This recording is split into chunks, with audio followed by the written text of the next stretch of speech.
If you want to go ahead and push this to YouTube, then we can take roll and get started. We are live. Okay, good. I now call this meeting of the Animal Care Services Advisory Board to order. Cynthia, will you please call roll? Absolutely. Amin Tamaz. Here.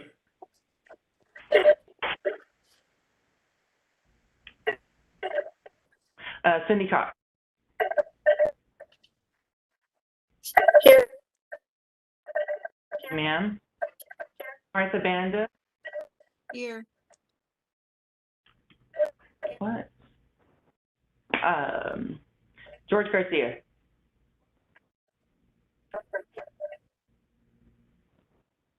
George Garcia. Here. Thank you. Rita Brodigan. Here, finally. Thank you. Karen Spear. Here. Kathy Davis. Here. Val Moore.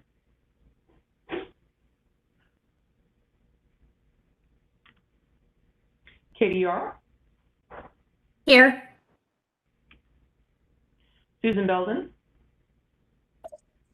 Here. Thank you. Sally Scott. Here. Here. Dr. Godbetter.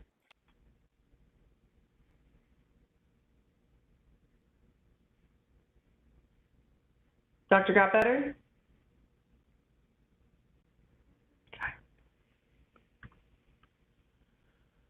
Shannon Sims. Here. And David McCary. I'm here as well. Thank you. Thank you. All right, Madam Chair, we have a quorum.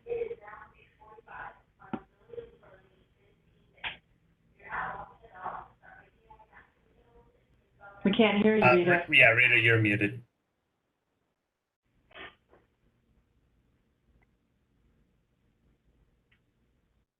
Okay, time is now 6:45. Thank you. The Animal Care Advisory Board is a board that is appointed by City Council. I am Rita Brodigan, Chair, and the Vice Chair is Susan Belden. It is the function of the board to assist and advise the City of San Antonio regarding animal care services through recommendations, reports, and by representing ACS in the community with our assigned council districts. Members of the public can watch this meeting through YouTube live or listen to the meeting through audio only 550001 and using access code 133-578-9399. I'll repeat that. Call is 415-655-0001 and the access code is 133-578-9399. This meeting is being recorded. I now will ask staff to provide additional instructions for tonight's meeting. Thank you, Rita. On the call are our board members as noted by the roll call. Assistant City Attorney Camilla Canu and Alma Lozano, and ACS staff including Interim Chief Operations Officer Bethany Colonese, Assistant to the Director Chase Fossey, and myself. I am Cynthia Martinez. I am the department's Senior Management Coordinator and today's meeting liaison. I'll start by providing an overview of today's meeting format. To ensure that today's meeting runs smoothly and efficiently, board members, we ask that you all keep yourselves muted unless you are speaking. If a board member would like to speak, we ask that you unmute yourself, state your name, wait for the chair to acknowledge you, and then proceed. This will make sure we know who is speaking at all times, and also that we are not speaking over one another. We also ask that you refrain from using the chat tool and keep all comments on the record. All voting will be done today by roll call. When I call your name, please unmute your microphone, indicate your vote, and then remute. We will do this slowly each time so it is clear. For each individual item, ACS staff members or board will start by making a presentation. After the presentation, board members can discuss the item and ask any follow-up questions of the presenter. Finally, members of the public were invited to submit public comments for tonight's meeting and before tonight's meeting began, and to have them read aloud by staff. Comments were due at 4 p.m. with instructions posted on the agenda for tonight's meeting. We did not receive any public comments.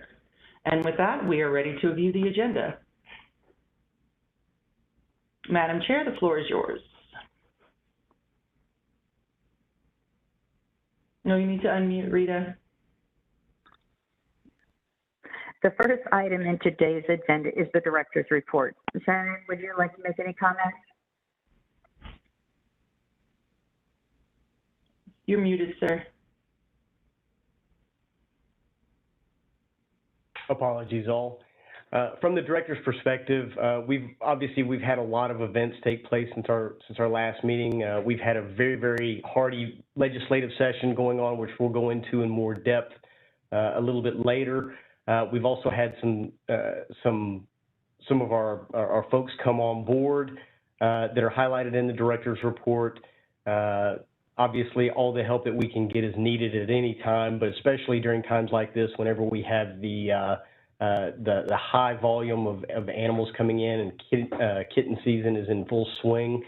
We're preparing to execute our field day, which is a new process by which we'll be selecting our new animal care officers, and looking forward to that. And by the next time we get together, hopefully we'll have 4 to 5 new animal care officers on staff.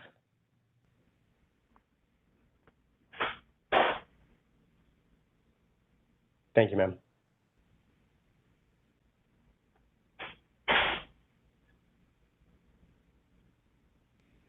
Thanks, Shannon. The next 4 items for today's agenda are on the consent agenda. Do board members have any questions about any consent agenda item or wish to pull any of these items for individual consideration? Please remember to state your name first when you unmute yourself.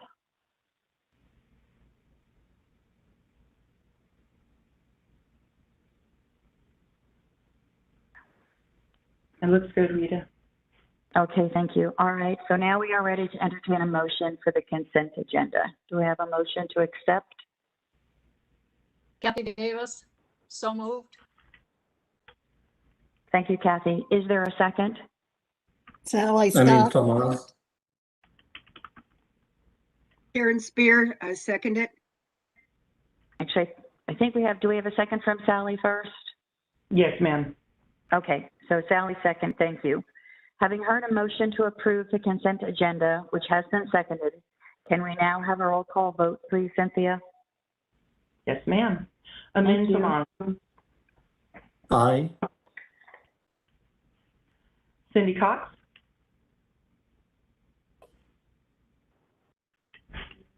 Martha Banda.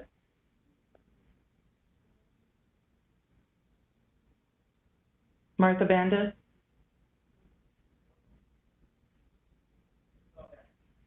Do you vote to approve the consent agenda? Yes, sorry, I was trying to. You have to unmute yourself. Ah.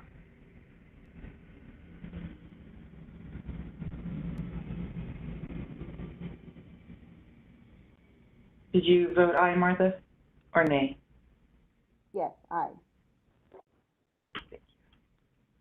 George Garcia, Aye. Rita Brogdon, Aye. Karen Spear, Aye. Kathy Davis, Aye. Val Moore,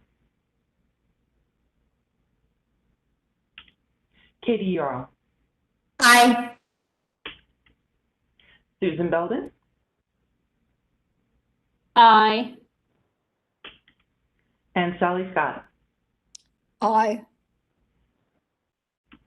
Thank you very much. With that, the motion passes. Thank Madam you, Clerk? Cynthia. The next item is on the agenda is item 5. It's a presentation summarizing the Executive Committee and ACS's response to proposed continuing education opportunities for the advisory board. These recommendations originally came as a result of the ad hoc committee. So I appreciate all of the board members that were on that ad hoc committee, and this is the response. Okay. Thanks, Cynthia. The continuing education strategies. Next slide. Give it a sec. My little computer looks like I got a slide. it kicks us out. Hold on. That's okay. You know what? Well, let's see. I made a copy of it, so I'd be okay if you can ship. Oh, there you go. I just need to open it in the desktop act, and it will probably work better.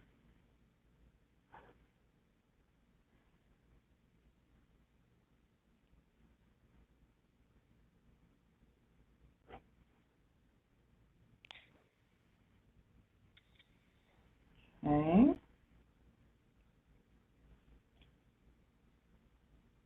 I'm sorry, it is running slow. It's doing a lot of stuff. That's okay. It's one of those nights. Mm-hmm. All right.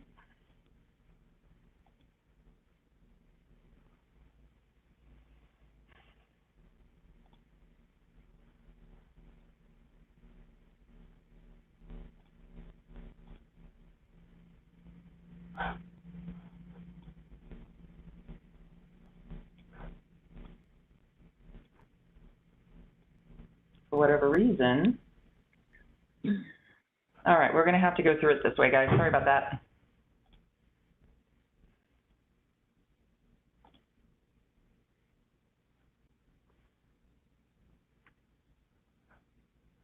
Okay, Rita. Unfortunately, it's not going to open in presenter mode. Okay. So we'll just have to run through it with the next slide viewable. Well, yeah, okay, that's fine. Can you go back to slide number 2, your voice? Yes, ma'am. Okay, here we are. So the request from the members of the ad hoc committee was to provide a presentation schedule and ways to request topics. You know what? I'm thinking we're missing the first one, aren't we? Nope, here we go.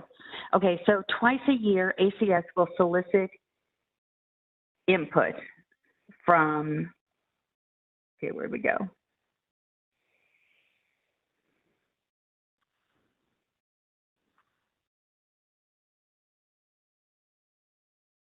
Maybe it's a full moon or something tonight.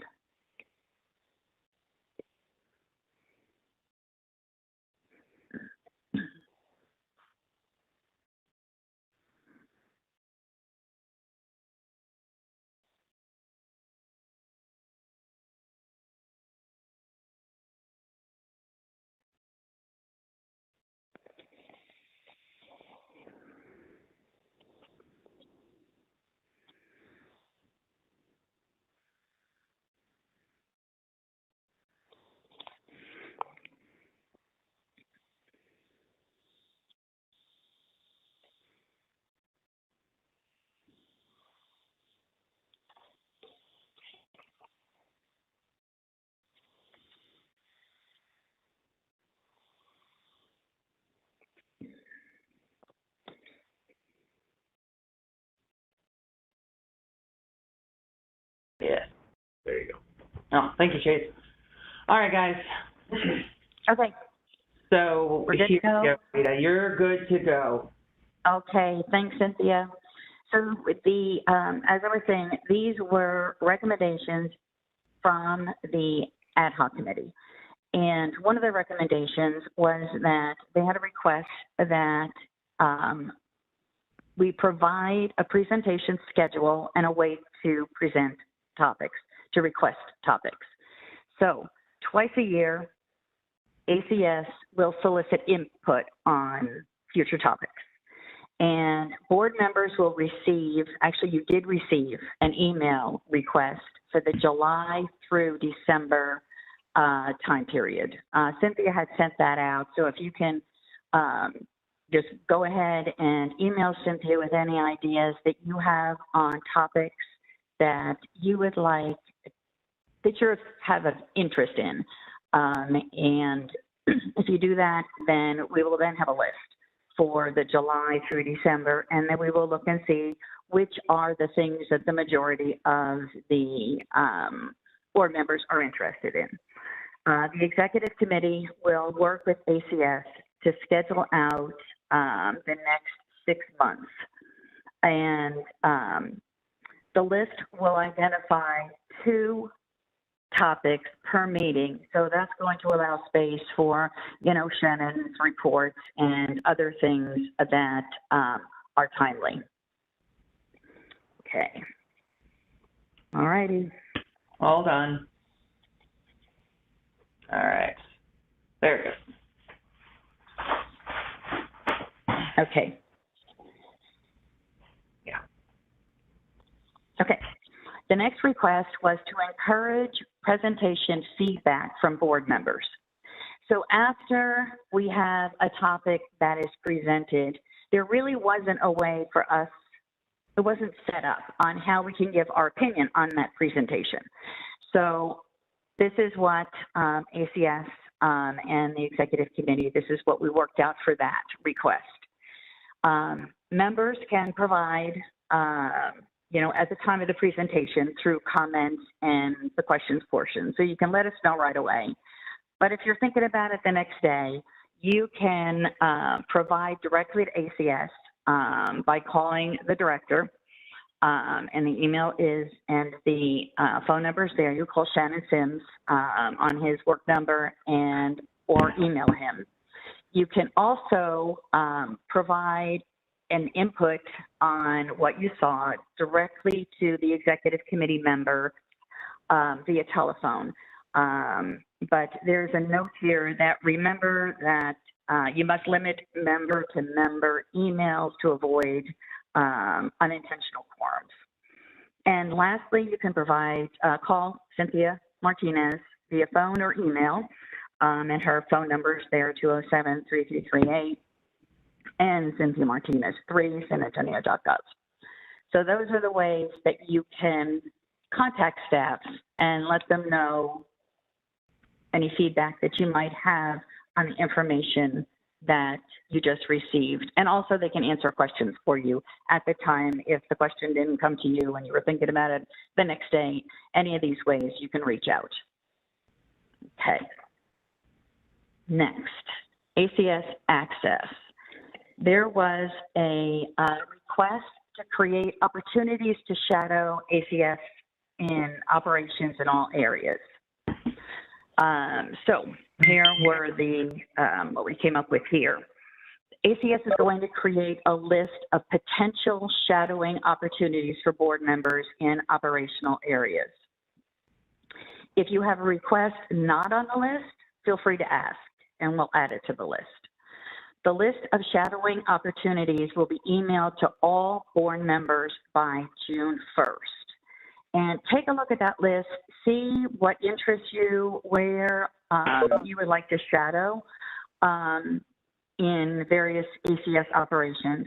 And just call or email Cynthia with your shadowing requests, and ACS will try and work with your schedule. So if, let's say that I want to go into the clinic and Kathy wants to go into the clinic and shadow them, and Kathy's available on Wednesday, and then ACS will try and accommodate us. Maybe Kathy and I could go together. So, so you'll be receiving a list on by June 1st. So take a look at those. I think it's a great opportunity for us to be able to just look and work through all the operations in the area that we're interested in. Okay, next. The request from the committee was weekly updates from ACS staff on operational changes, events, and challenges. So in order to accommodate this request, Cynthia will send an email each Thursday identifying critical issues. Now, some weeks may not have updates if nothing newsworthy occurs. So if you don't get one, it's not that, you know, it slipped through the cracks. It's that there was nothing newsworthy to report. So that will happen each Thursday if there's critical areas, so we will be informed right as they are happening. And let's see. The next there was a request to identify point of contact for board members. If you remember, we used to have a list that was our liaison. So they're going to change it up now, and this is the way if you have to contact, you have any questions, or you want to contact staff on any particular issue, then Cynthia is going to be the person to contact for all general inquiries and requests. Again, her number is there and her email, so call her or email her. And she'll respond within 24 hours on working days, and the first day in the office if she received the request, either on hours received after hours or on weekends. Now, if there's an emergency after hours and weekends, that would be Shannon Sims. His email is listed there. It's just Sims, Sims at Sims. And you will receive an email with the phone number that you should call if there is emergency on a weekend. Okay. Nope. That's it. Questions? Do we have any questions on this? Oh, we did have one more slide, Rita. Oh, we have one more. Board engagement. Sorry. Oh, yes.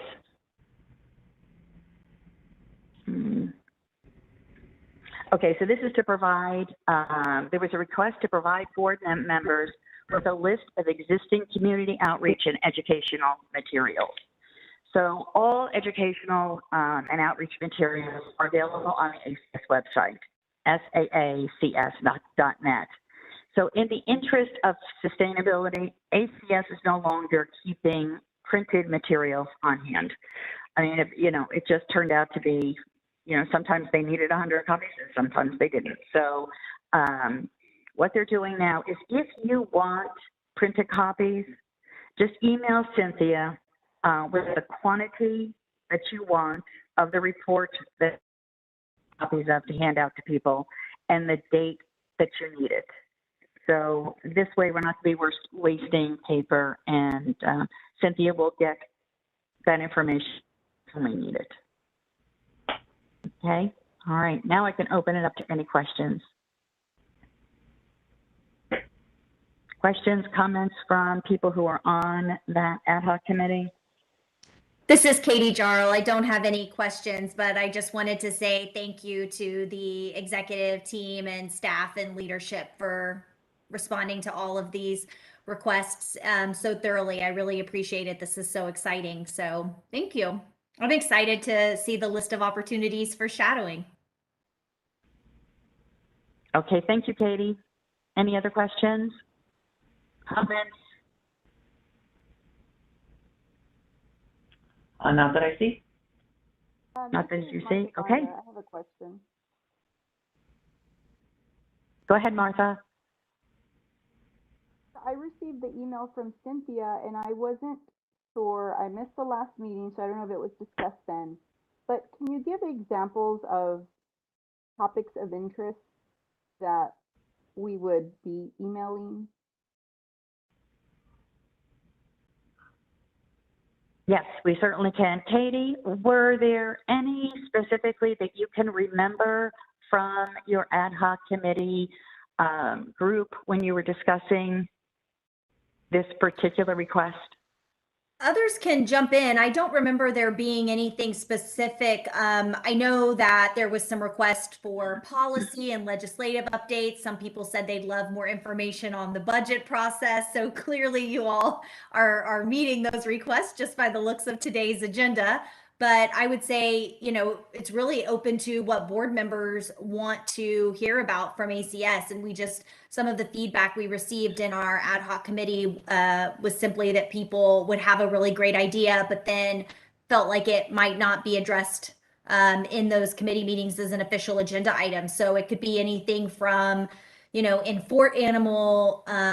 animal crime enforcement or ongoing cruelty cases or intake numbers or policy and legislation or the budget process or public meetings or opportunities to engage in your district. So those are just some of the ones I'm thinking of off the top of my head, but I think the sky's the limit in terms of what you're really interested in digging into. I know Thank you, Martha Katie. too. Martha, at the when we had the retreat, there was a board and people were putting in their ideas there also about what they would like to see, discussed at our board meetings.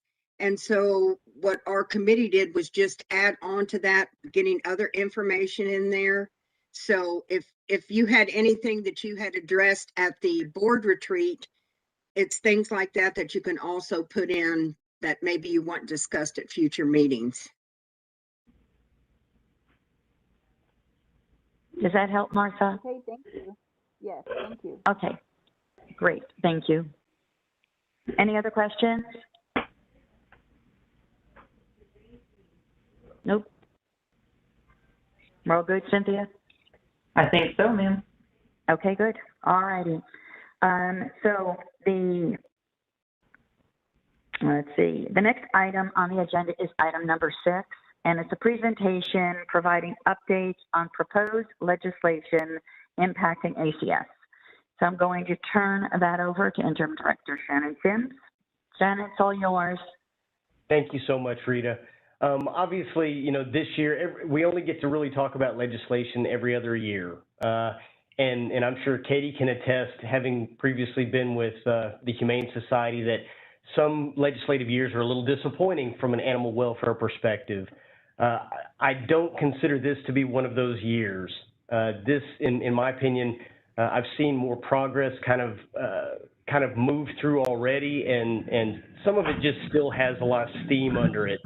So I'm just going to kind of briefly, even though there's probably 40 to 50 bills that we're actually tracking, the ones that are kind of most impactful to San Antonio, things that we backed or things that we, were kind of skeptical and said, we hope this doesn't pass.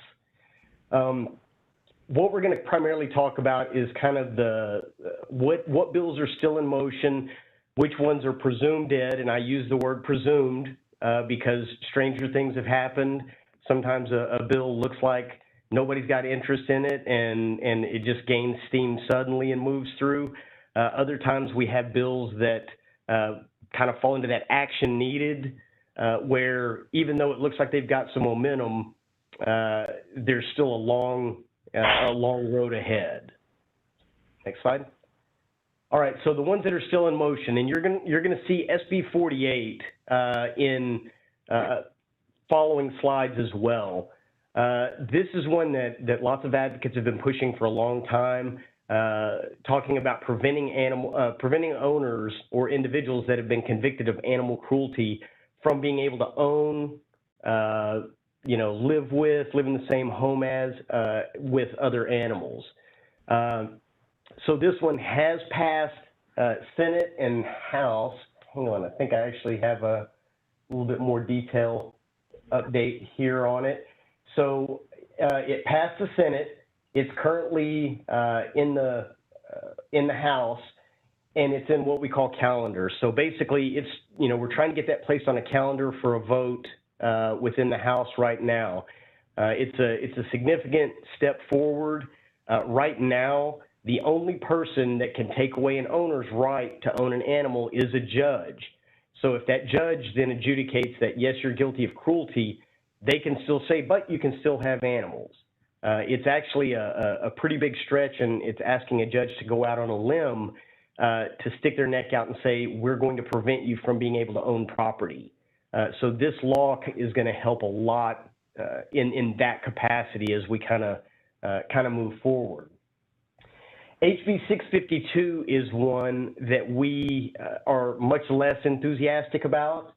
It initially really kind of isolated shelters from the perspective of saying that you have to let every owner know that that animal has likely been exposed to A, B, C, and D, all these communicable diseases.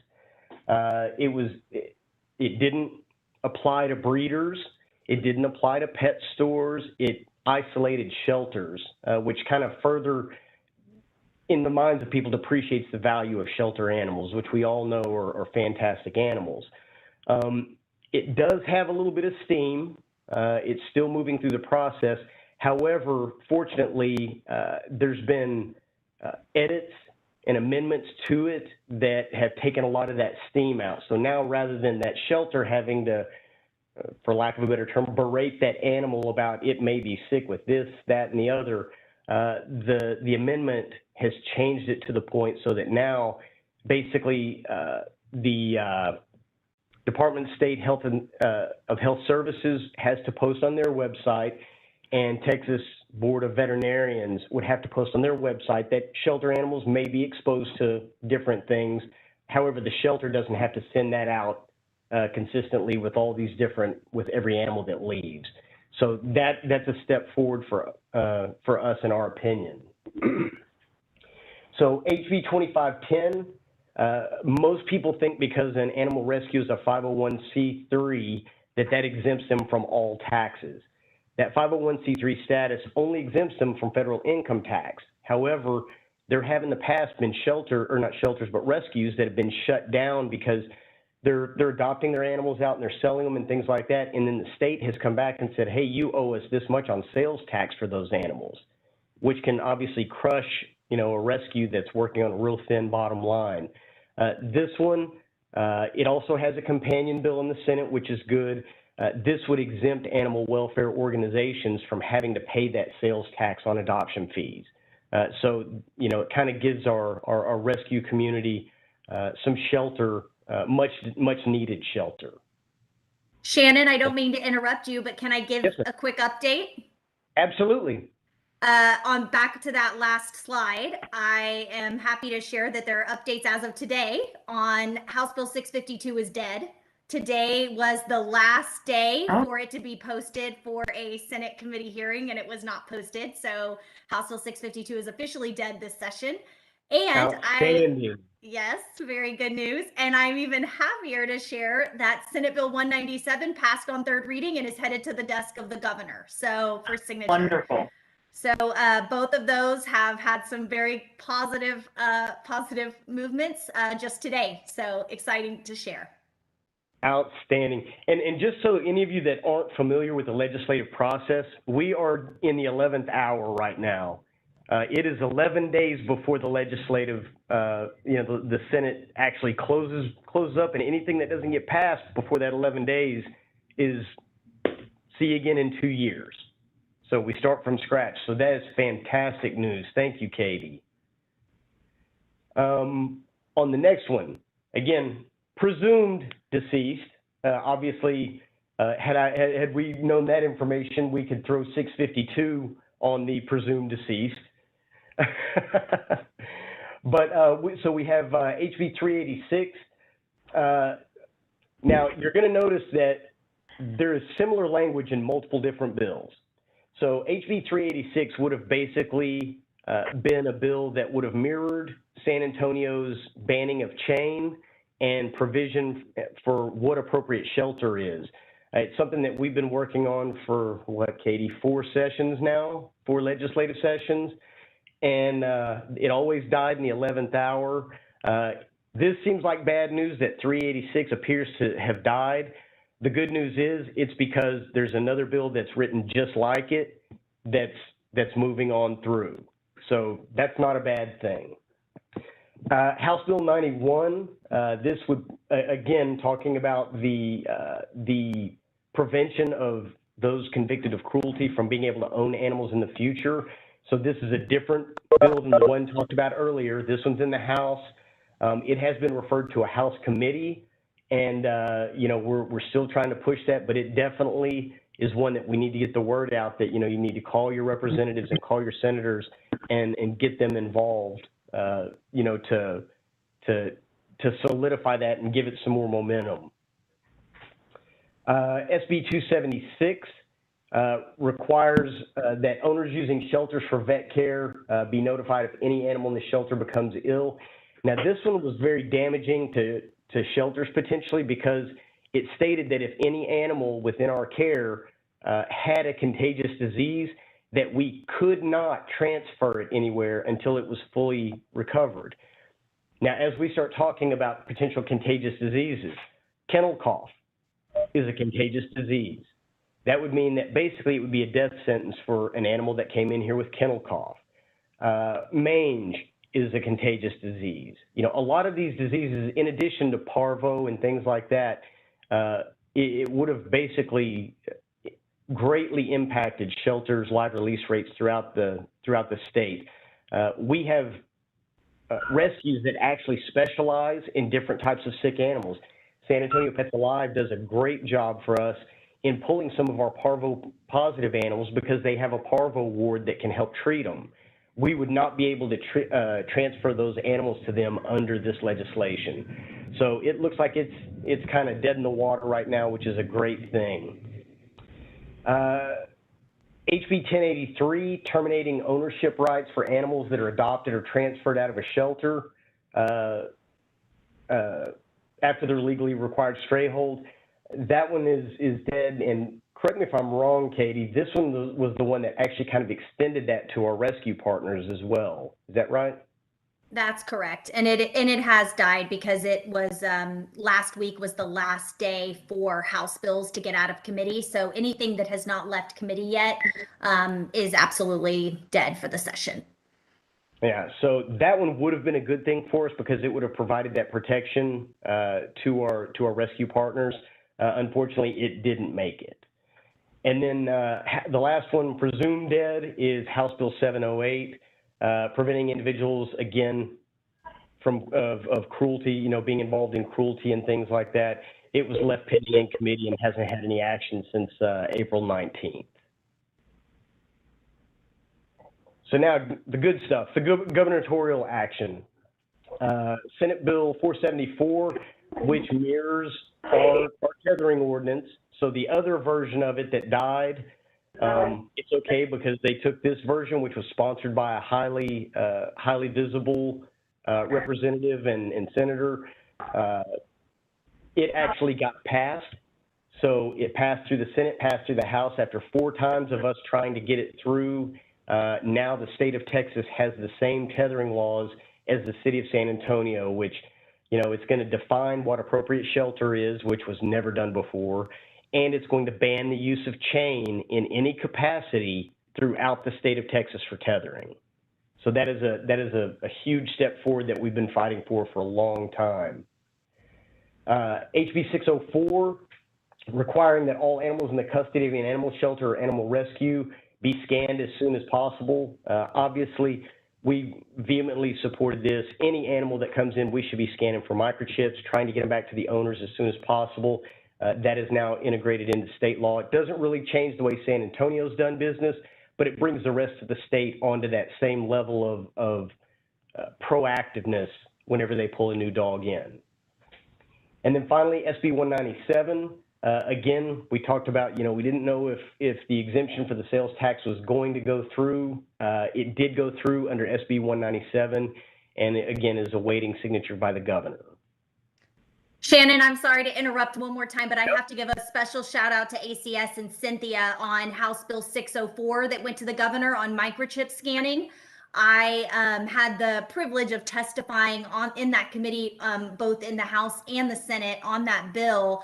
And Cynthia Martinez was an absolute rock star. She got me some incredible data from the city of San Antonio showing your return to in-field microchip scan rates, and then also how many animals that you all have returned because of microchip scans when they enter the shelter. She helped me add up the savings to taxpayers of stays for animals. We calculated that all up. I presented that San Antonio data in both the House and the Senate. And we had members come up and say, thanks to the information that San Antonio, the city of San Antonio gave us, this bill, like that's the reason that this bill passed. So you all deserve so much credit for that microchip bill, because if it had not been for Cynthia's research and the data she provided, this bill would simply not have gotten out of committee. So I just wanted to give a special shout out to Cynthia for that. Absolutely. And for those of you that don't know, the folks that are listening to these bills, they're not typically animal advocates. A lot of them, they don't understand the bill. It's written in legalese. They don't know where to fall on it. They really rely super heavily on the testimony that's presented in front of them. So being able to pull that off, appreciate the great work from Cynthia and you as well, Katie. So the next two bills that I want to talk about still have some action that's needed, but things are moving in a positive direction. House Bill 1818, many of you are aware that back in January, we changed San Antonio ordinance so that the pet stores would have to source their animals from 501c3s and shelters rather than puppy mills. I'll be honest with you, and Katie can probably concur, that when I saw that this bill saying that we were going to implement that statewide, which basically mirrors San Antonio's ordinance, I didn't think it had a snowball's chance in Hades. And it pretty easily sailed through the House, and then I thought it might get stuck in committee. It was in committee yesterday, and it was left pending. However, today we had a very strong advocate in the Senate, Senator Lucio. And the other thing was it didn't have a Senate accompanying bill, which makes it a little more difficult. But Senator Lucio, he actually stepped up and co-sponsored the bill from the Senate side, so it's got legs again. And it looks like... Shannon, it's actually Senator Menendez from San Antonio. I thought they said it was Lucio. Not yet. We're trying to get him to sign on, but Senator Menendez, who is a senator from San Antonio, is the one who picked it up in the Senate, and it will get voted out of Senate committee tomorrow morning at 9 a.m. and head to the full Senate floor. So right now it does have Senator Lucio listed as a co-sponsor. Oh, it does? Yes, ma'am. That was this afternoon. I picked that one up. I was like, oh, it's moving. Wow. That's great. I'm glad he has signed on. That's wonderful. That we need more senators to sign on. But our leader in the Senate is a San Antonio delegation member, Jose Menendez, who has been a great animal advocate champion in his years in the Senate. So he laid the bill out and did a really good job and talked about San Antonio a lot yesterday. Yeah, it's fantastic that it's gotten this far, and I just hope we can push it across the finish line in the next 11 days. Definitely call your senators. Call whoever your senator is and say HB 1818, you need to support it. And then the last one, SB 48, again, preventing individuals convicted of animal cruelty. It is currently in House calendars. So we are hopeful, and let me just make sure I've got the most recent update. It's literally this week has been crazy. Everything's kind of been changing minute to minute. And as of right now, it's in calendars. And so we're hoping that, for the House, so we're hoping that we can kind of get some movement on that. And that is the end of it, end of my presentation. We do have questions. I know it was a ton of data. I would like to have kept it a little bit more simplified, but there are some really, really big things happening, more so than I've seen in the 8 years that I've been here. I think it's encouraging from the state level that we're addressing things finally that seem common sense. And many of these, if you notice, many of these big things are being spearheaded by San Antonio and other large municipalities. So if anyone has any questions. Sally Scott? Yes, ma'am. Can you send out a list of the bills we need to call senators or representatives? Absolutely, ma'am. So we could do it tomorrow. Yeah, absolutely. We'll get a list out to you guys first thing in the morning. Thanks. Susan Belden, Yes, ma'am. I have a question, or maybe you or Katie can answer. I was sort of under the impression that they're trying to put an amendment in for 1818 to say that some of the pet stores will be allowed to source their dogs from breeders that are USDA breeders. Have you guys heard anything about that? Yes. So, yeah. Do you want to take that, Katie, or? If you want to take it, that's fine. I was You're probably far more educated on it than I am. So that's a wonderful question, Susan. Way to be on top of it. That amendment was added on yesterday by the chair of Senate Business and Commerce. It is the only way he would allow that bill to get out of the Senate committee. We agreed to the amendment in order to continue moving that bill forward. However, the very, very good news is that the House version that passed out of the House is the original version of the bill. And if the Senate passes the version with the amendment, what will happen is that the lieutenant governor and the speaker will appoint conferees to go to a conference committee, and the original sponsor of the bill, Representative Jared Patterson, will be the lead on that committee, and they will have to come to an agreement on that final language. So there are plenty of opportunities for us to continue negotiating on this bill, and we are still at the table, and we're doing everything we can to continue moving this bill forward until we get to a place where we can make sure that the bill does exactly what we hope that it does. Okay, awesome. Awesome. Thank you. Of course. I have one question. On the Okay. scanning of the microchips by Karen Spear, I'm sorry.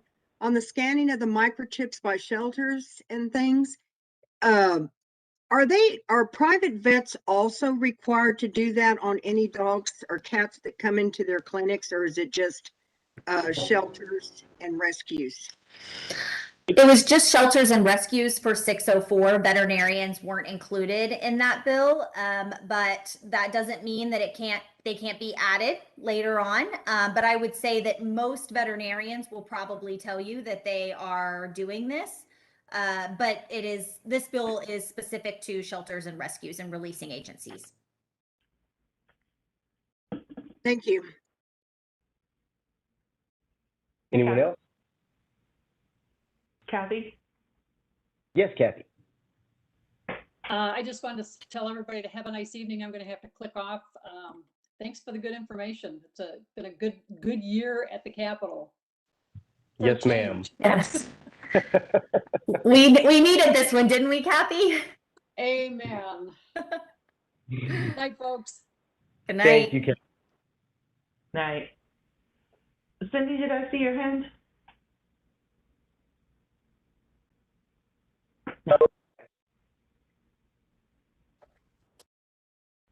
No one else? All right. I so appreciate it. Like I said, this has been the most fruitful year that I've seen in a long time, and it proves that the state is moving in the right direction. It's been driven largely by the large municipalities moving forward with action, and then the state kind of being left with the option of being left behind or catching up to what the more progressive cities are doing, and couldn't happen without all of you. That's all I have, Madam Chair. Okay, thank you, Shannon. It was great news tonight, for sure. Okay, the next item on the agenda is item 7, the presentation providing an overview of the city's budget process. So I'll turn that over to Chase Fossey. Thank you, Rita. I'm going to share my screen here.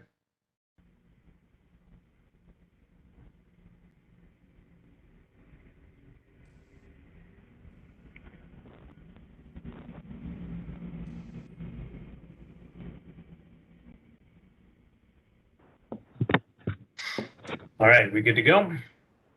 Yes, sir. See if I can My slide should work. Can everybody see that? Excellent. Yes, sir. Okay, so I'm going to give a very brief presentation on the city's budget process for this year. This presentation is going to look a little different than what you've seen in the past, just because we are earlier in the development process than we typically are when we give a presentation like this about the budget. But we do have some information to share, and we'll talk about some opportunities for you all to weigh in to help influence this process. To start with this background, I don't know if anybody knows this, but 2020 was a little bit of a different year, and we're still, dealing with the ramifications of that as we come out of COVID-19. And from a financial perspective, while there are some revenues that have come back faster or better than we anticipated earlier on in projections, other revenues do continue to be, much lower than normal.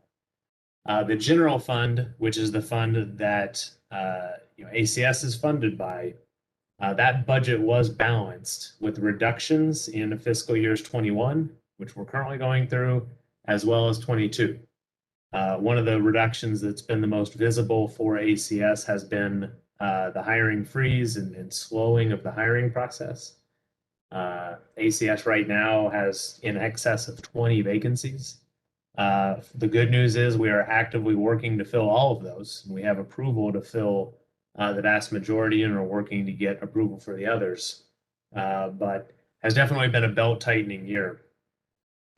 The continued impact of the pandemic does require the city be very strategic in allocating the resources that are available, while focusing really hard on the recovery efforts and innovation in order to deliver our basic services.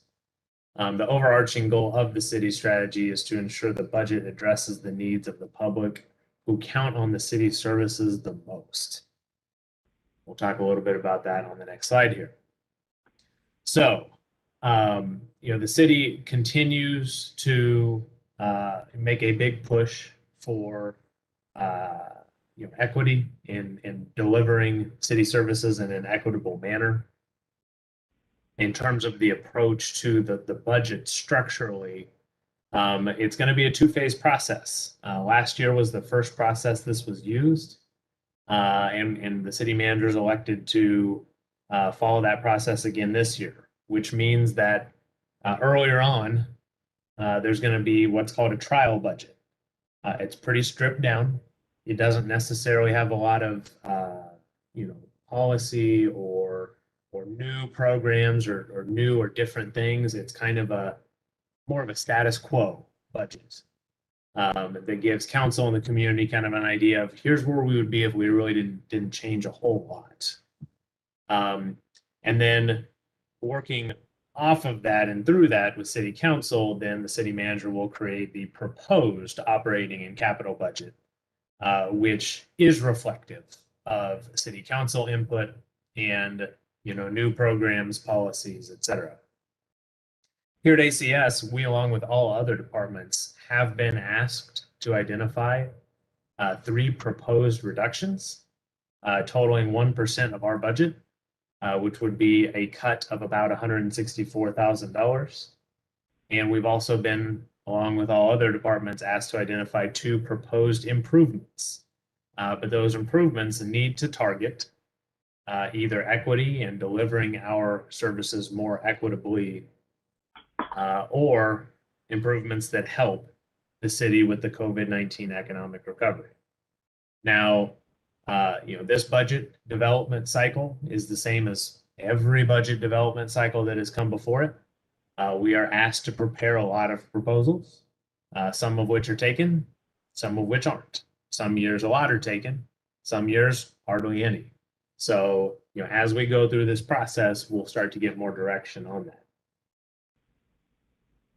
Some key budget development dates moving forward. I want to go through each one of those. On June 7th, the city manager and ELT will review their trial budget, and then shortly after present that to city council. June 25th will be the City Council budget goal setting session. That's when the City Council will go through and identify their key priorities and give the city manager an idea of what services and areas they want to target in the upcoming budget year.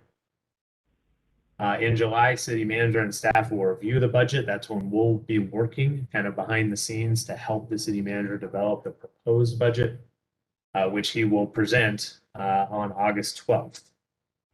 August 16th through September 15th, for about a month there will be city council budget work sessions. That's the time of the year when historically ACS and other departments have been asked to give a 10 to 15 minute presentation to city council on our department and what's changing in our budget.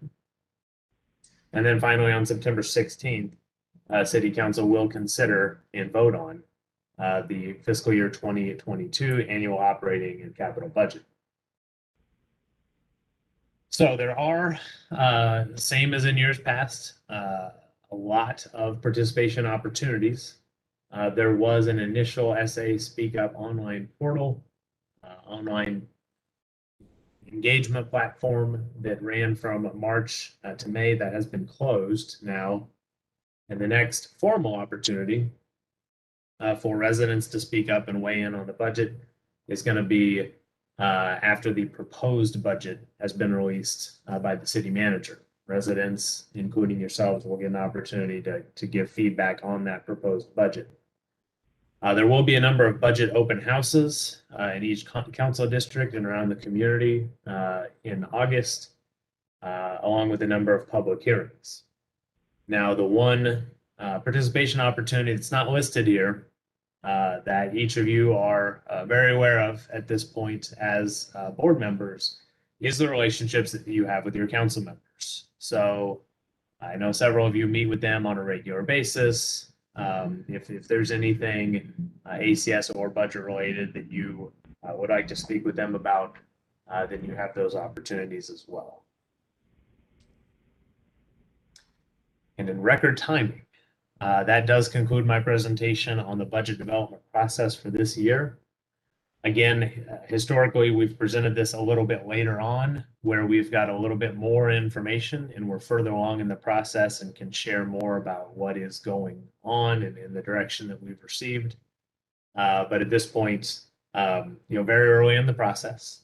And as we know more throughout the year, we'll be sure to share with you at that point in time. Having said that, though, I am going to look at one's smiling faces here. There I go, got it pulled up and see if anybody has any questions.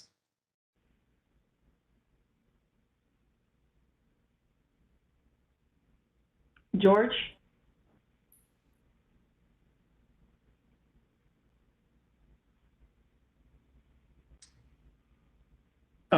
Chase, do we have a high turnover rate of ACS officers? Of ACS officers, that's interesting, George. We recently did an analysis of our turnover rate for officers in particular. Was not prepared to answer that question, so I don't have the number off the top of my head. But I will tell you that it struck us as high.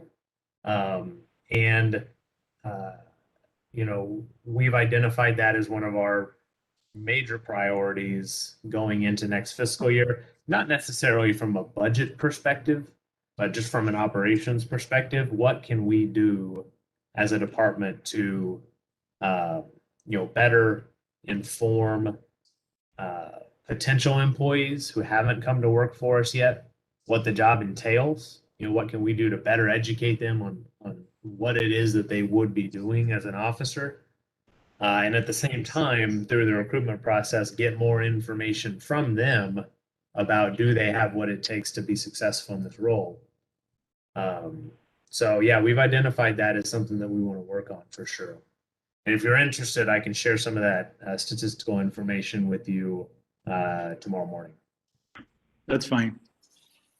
Thank you. George, And George, just so you're aware, earlier when I talked real briefly about the new field evaluation process for officers, that analysis that Chase conducted actually is kind of what triggered that mindset of how can we make sure that we're bringing the right people on that are prepared to do the job and set up for success. So that's kind of been the catalyst for us changing the way that we're evaluating and interviewing officers. Thank you. Yes, sir. Sally Scott, are there any positive things that ACS absolutely needs for this upcoming budget that we could start telling our councilmen and other council people about? So, Sally, that's a great question. And, you know, I think the best way to answer that at this point is ACS is at its core an administrative function of the city. The city council members are the ones who set priorities and, you know, have to make the tough decisions between you know, ACS priorities and priorities of the police department and priorities of the community as it relates to housing. So, do we have a wish list internally of all these sorts of things that ACS would love to have? Sure. However, we don't want to get in front of our city council and start shopping or talking about those wish list items with the community. Instead, you know, we have a budget process here at the city where we can share those items with the city manager, who again then has the hard work of putting ACS up against all of the other priorities of the city and let city council weigh in on that. So I completely understand that I'm not answering your question, but that's by design. ACS, I think, would be stepping into political territory to start talking about our wish list items like that. And David, feel free to weigh in if you see this differently. But you know, we respect the process and want to be able to work through the process and take our guidance from City Council.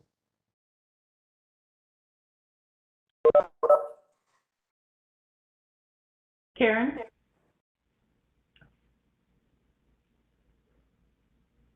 When you send that information to George, could you send that to me also about the I guess I'm curious is why they go through so much training. Why are they leaving? Is it more money? Is it that the job wasn't what they expected it to be? I'm just curious, you know. Yeah, and I can tell you, and Karen, I'm happy to do that, happy to share that. I can tell you that, as you might imagine, there's every reason under the sun.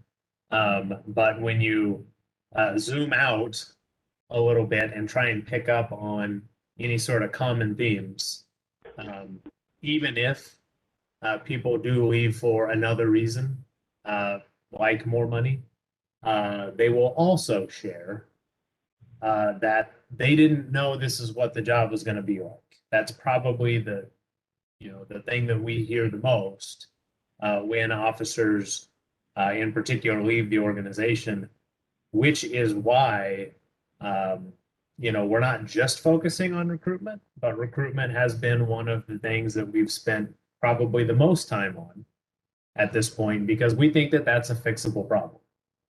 We think that we can do a better job of, informing, anyone who applies to come to work for ACS, do a little show and tell, let them know, let them talk to existing officers, give them a feel, so that, people are going to leave for any number of different reasons. But if we can at least do a better job of sharing what the job entails, then hopefully we can get that turnover rate to a more healthy level. Thank you, Chase. Any other questions? Rita. Thanks, Chase. You mentioned that ACS has approximately 20 vacancies right now. Can you tell us, is that kind of across the board when you take in kennel staff and clinic staff and, the staff out in the community, or is it, there are more vacancies in certain areas? Yeah, so it is spread out, and fortunately enough, otherwise I just don't think we could make it work. It has been pretty proportional across the board. I think if any one of our operations was hit more than others, that we would just with that many vacancies, we would struggle to get business done. Fortunately, and I'm proud of this, and I know Shannon and the rest of the ACS staff are as well. I think that pain that we've been experiencing on an administrative level has been pretty silent for the community. You know, if we didn't share it with you right now, you probably had no idea. Right. And that, credit belongs to Shannon and the rest of our departmental managers to figure out how to move the puzzle pieces around on a daily basis to get the work done. So is it easy? No. Is it hard? Right. Absolutely. But we also understand the magnitude of the challenge that the entire city had to navigate going through COVID-19. And, we were fortunate to not have, severe cuts taken out of our budget. We were asked to, if we have vacancies, do everything we can to slow down filling those. And, it's painful, but I think it's working, and we're saving money as a result.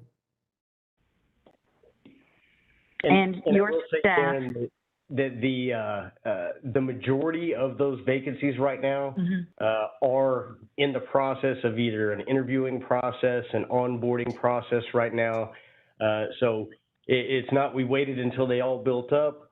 All of these right now, or at least the vast majority, we have a couple that still aren't being moved on just yet, but the vast majority of them are already in the hiring process at some stage. Okay, great, thank you. I have one comment and a request. The request is for Cynthia. When it gets closer to August and they're having all the council district meetings, could you send out the list of the dates and the districts and where their meetings are going to be? And I want to encourage all board members to go to their council district budget meeting, just to be there if anybody has any questions about ACS, and just to have you'll get a really good understanding of what this budget process entails. So when it gets closer to there, I'd appreciate you sending us a list, Cynthia, and if possible to have each of us go to our council districts meetings. Will do. Okay, thank you. That's all I have. Any other questions for Chase? Sally Scott again. It's not a question, it's more a comment. At one time I went to every city council budget meeting.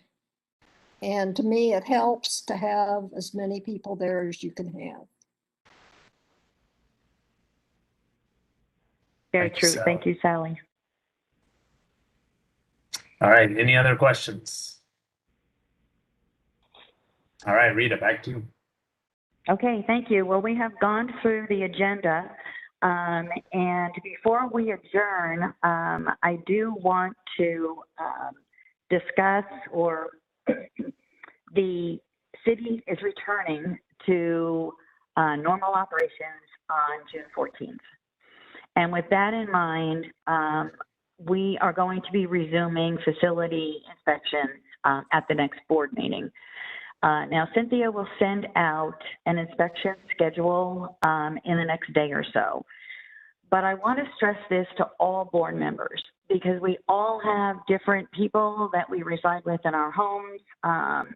Some of you may not be comfortable at this point going into then doing inspections, going into Brooks or going into ADL or ACS. We understand that. So the list is going to go out, but please contact me if you are not comfortable. And what we'll do is, it's very easy. The list will go out. Cynthia will have, different districts by district. You'll be assigned that. It's really easy when I hear from you, if you're not comfortable, to call Cynthia and say, move District 4 for 6 months down the road. Because the inspections, we have inspections to do. So it will not be a problem at all if you are not in a position and you are not comfortable with doing it. So with that said, the list will go out. We made some changes already this time. Everybody that does 151 says 151 is so much harder to do than ADL or Brooks or, Paul Jolly. So what we're going to do this time is we're going to have assigned 2 people to do 151. So the way it'll work is one individual would inspect the SAPA building, the admin building, the annex, the clinic, and building 5. The other person would do buildings 2, 3, 4, and EBI. And you can decide if you want to do it together, if you want to do it on the same day, if you want to do it on separate days, that'll be fine. Another thing that we're going to be really encouraging, I think is the best word to, Cynthia needs these inspection reports 2 weeks before the meeting. It takes so much time to get all of this meeting together and all the reports that your deadline is a copy to me and a copy to Cynthia 2 weeks before the meeting that you're going to present the facility inspections on. So if we can ask that that's done, it would help a lot. And that is all that I have right now. Does anybody else have anything that they want to say? We've got some city staff on board. George has raised his hand. I have a few questions for Shannon. Shannon, what is our shelter capacity for dogs? Shelter capacity, let's see, what is it? I believe it's at about 300. Is that right, Cynthia? Yes. Yeah, we're about 300. And that doesn't include our building 6 and clinic kennels. That's our adoptable animals. 300 and what? About 300. What is the shelter capacity for cats? Capacity is, I believe it's about 65. I mean, Cats cats are a little bit easier because we can kind of put cats in different locations, but typically you're looking at about 60 to 65. Okay, I don't know if you're aware or not, but there was something on the on TV a couple of days ago, a few days ago, about this lady was saying that the reason that we're at capacity at the shelter was that we stopped the spay and neuter program. Did we do that because of the COVID? During the early days of COVID, for the first couple of months, whenever there were so many unknowns, we absolutely stopped doing spay neuter surgeries here at the shelter for a few months there. As things started to kind of loosen up and everything, and we started to better understand the virus, ACS did go right back to doing the surgery. So yeah, there was a period. However, all the animals that were adopted out are tracked to make sure that those animals that did get out of here unsterilized did get sterilized. Another question for you, and maybe we need to think about this a little bit. I see the responsible pet owners, they take their animals to get them spay and neutered. But I'm kind of concerned the districts that are disadvantaged, that don't worry about taking their dogs or their cats to get them spay and neutered. I think we need to pay more attention to these disadvantaged districts. We're going to have to come up with a plan, because I believe that the dog population is coming out of these districts, and the cat population is coming out of these districts. So what Chase and I and Cynthia and Bethany have talked about, obviously we have the zip code grants for the more kind of disenfranchised, lower income neighborhoods, is basically kind of addressing it through a more targeted approach. Right now we do have those zip codes, but anybody, even if they don't really need it, can go in with that zip code grant and get their animal fixed. What we're kind of working on right now is trying to develop a methodology so that we can better target who gets those. In the past, something that we've done is basically kind of vouchers, officer vouchers. You know, if they come across somebody who absolutely needs it, in, you know, low income area, you can tell that there's a problem, they don't have the means, providing them that spay neuter voucher. Obviously last year did kind of derail all of those efforts due to COVID. Now, from a perspective of making sure that irresponsible folks, and what I will tell you is we have irresponsible folks in every district within the city. The way we're regulating that is mandating spay neuter for those irresponsible individuals. You know, if your dog's off property and we catch you, now you have to have it spayed and neutered. You can absolutely use a zip code grant. You can use your private vet, whoever you want, but holding them accountable for making sure that they are getting those animals spayed and neutered. So we do have that mandatory spay neuter requirement for anybody found in violation of the free roaming law. Do you think that we could look at a mobile clinic to go into these districts? So we actually had a mobile clinic at one time about 5-6 years ago. The biggest problem that we found is it's very manpower intensive, it's very expensive to run, and we don't get a whole lot of bang for our buck.